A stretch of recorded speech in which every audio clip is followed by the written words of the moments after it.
अब हम पाकिस्तान की गैस वाली समस्या से होने वाले तलाक का विश्लेषण करेंगे। हमें इस बात की आशंका है कि एक लाइन में ये खबर शायद आपको समझ में नहीं आई होगी। इसमें घबराने की बात नहीं है। जब हमारे पास ये खबर आई थी तो हम भी हैरान हो गए थे। सवाल यह है कि क्या कुकिंग गैस की कमी किसी का तलाक करा सकती है? और इस सवाल का जवाब यह है कि अगर आप पाकिस्तान में रहते हैं तो फिर ऐसा हो भी सकता है। आजकल कुकिंग गैस की किल्लत की वजह से होने वाले तलाक पाकिस्तान की संसद में चर्चा का विषय बने हुए हैं। पाकिस्तान की 2 महिला सांसदों ने अपनी संसद में यह मामला उठाया है। पाकिस्तान की सांसद नईमा किशोर खान और ताहिरा औरंगजेब का कहना है कि गैस की कमी होने की वजह से महिलाएं खाना नहीं बना पा रही हैं। पुरुषों को खाना वक्त पर नहीं मिलता, जिसकी वजह से झगड़े होते हैं, घर में मारपीट होती है और घरेलू हिंसा की वजह से तलाक के मामले बढ़ रहे हैं। आपको हैरानी होगी कि इस मुद्दे पर पाकिस्तान की संसद में बाकायदा चर्चा हुई है। हमने जब इस खबर के आधार पर अपना रिसर्च किया तो हमें पता चला कि वाकई पाकिस्तान में कुकिंग गैस की भारी कमी है। पाकिस्तान को हर रोज 8 बिलियन क्यूबिक फीट गैस की जरूरत होती है, जबकि उसे इसकी आधी गैस ही मिल रही है। पाकिस्तान में हर वर्ष 6% के हिसाब से गैस की जरूरत बढ़ती जा रही है और इस जरूरत को पूरा करने के लिए पाकिस्तान और ईरान के बीच 1800 किलोमीटर लंबी एक गैस पाइपलाइन भी बन रही है। इस गैस पाइपलाइन प्रोजेक्ट को 2014 तक पूरा हो जाना चाहिए था, लेकिन पाकिस्तान इस प्रोजेक्ट पर ध्यान नहीं दे रहा है। शायद उसका पूरा ध्यान अपने प्रिय आतंकवादियों और अमेरिका के निर्वाचित राष्ट्रपति डोनाल्ड ट्रंप पर है। इस गैस पाइपलाइन प्रोजेक्ट पर ईरान ने अपने हिस्से का काम पूरा कर लिया है, लेकिन पाकिस्तान फिलहाल बहुत पीछे चल रहा है। अब पाकिस्तान ने इस प्रोजेक्ट को पूरा करने का लक्ष्य वर्ष 2018 तक खिसका दिया है।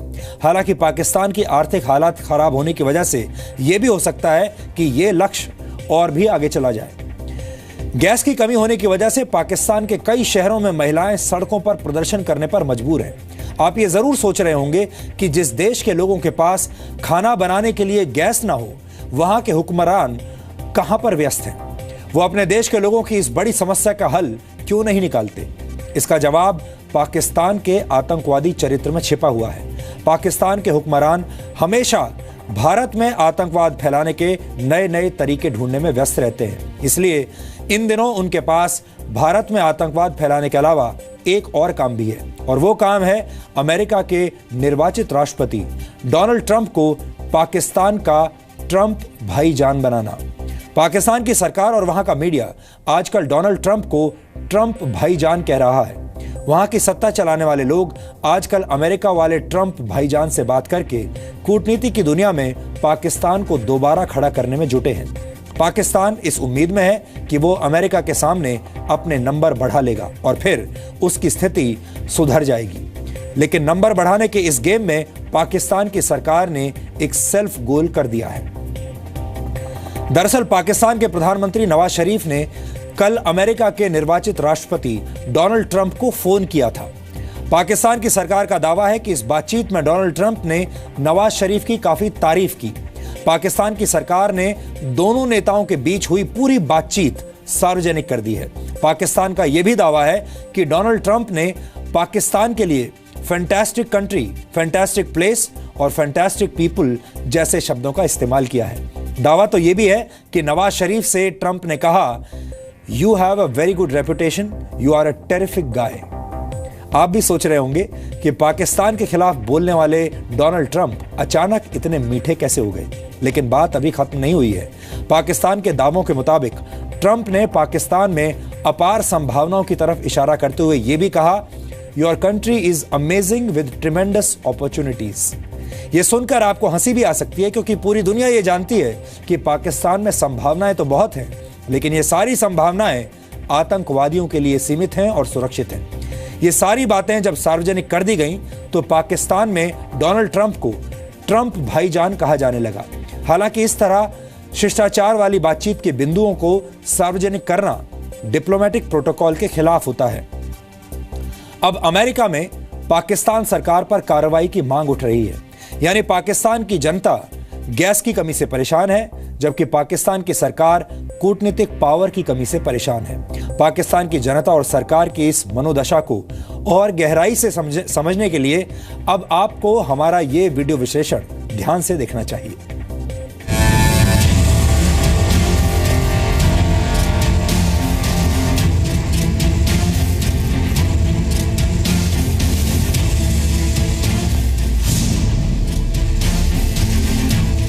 क्या गैस किसी का तलाक करा सकती है? सूखी रोटी भी जो मर्द देखता है वो भी बीवी के साथ गुस्सा होता है, बच्चों पे भी अपना गुस्सा निकालता है और फिर घर में मारपीट की नौबत पड़ती है।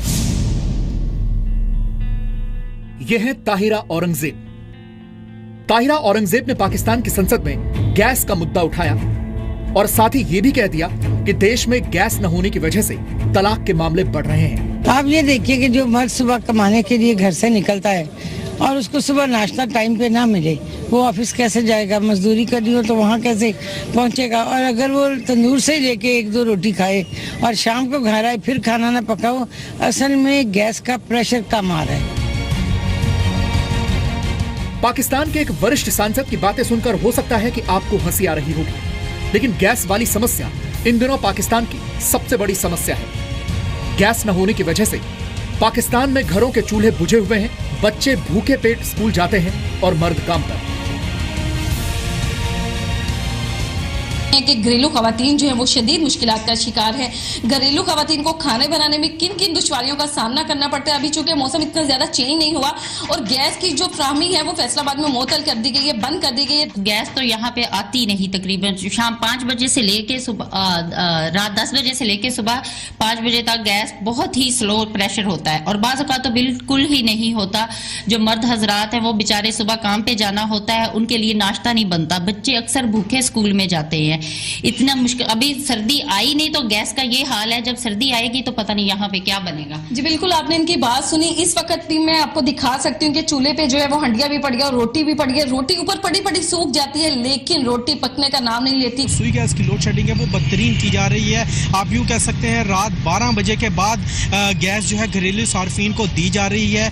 As working lady, I have to get up early and then children are going to schools and colleges. So we are facing a lot of problems.